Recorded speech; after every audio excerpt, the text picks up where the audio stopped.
Movement of water in xylem, इस पे हमने लास्ट वीडियो के अंदर भी बात किया था इन डिटेल, तो आज हम उसका रीडिंग करने वाले हैं।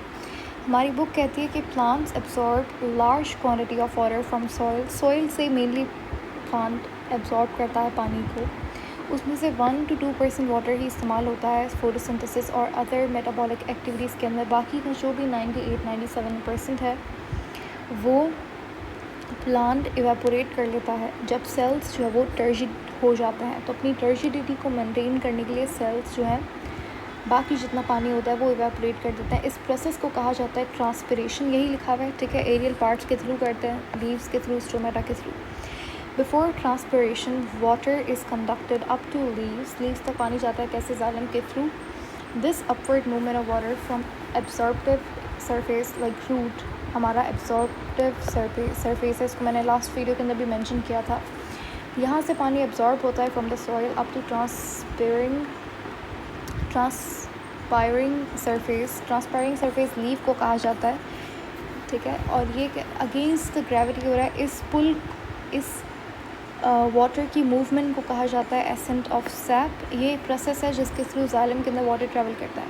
The upward movement of water from roots up to leaves takes place through xylem depend upon 2 factors. ये 2 फैक्टर्स के ऊपर डिपेंड करता है। पहला है आपका ट्रांसपिरेशन पुल और दूसरा है फिजिकल प्रॉपर्टीज़ ऑफ वाटर। इसके अंदर एडेसिव फोर्स और कोहेसिव फोर्स आ जाती है। Water molecules tend to adhere to cellulose molecules of the walls of xylem vessels. Xylem की जो वेसल्स होती हैं उसकी वॉल कैसी होती है, हाइड्रोफिलिक होती है, तो उसके साथ वाटर के मॉलिक्यूल्स अटैच हो जाता है। इस फोर्स को हम लोग एडिसिव फोर्स कहते हैं, ठीक है। Extensive water, a high tensile strength defined as the ability to resist the pulling force, यानी कि नीचे से जो ग्रेविटी की पुलिंग फोर्स है उसको ओवरकम करने के लिए ट्रांसपिरेशन पुल होता है। ट्रांसपिरेशन पुल वो खिंचाव है जो कि एक्चुअली लीव में वाटर की कमी प्रोड्यूस कर रही होती है। The water molecules in xylem vessels forms a continuous column, ये कॉलम बनाता है। इस तरीके से जाइलम के अंदर वाटर मॉलिक्यूल्स एक कॉलम की फॉर्म के अंदर ट्रैवल कर रहे होते हैं। Transpiration pull results change of events that starts when leaves begin to absorb solar radiation in the morning. जैसे जैसे धूप आई प्लांट का टेम्परेचर बढ़ा तो क्या हुआ कि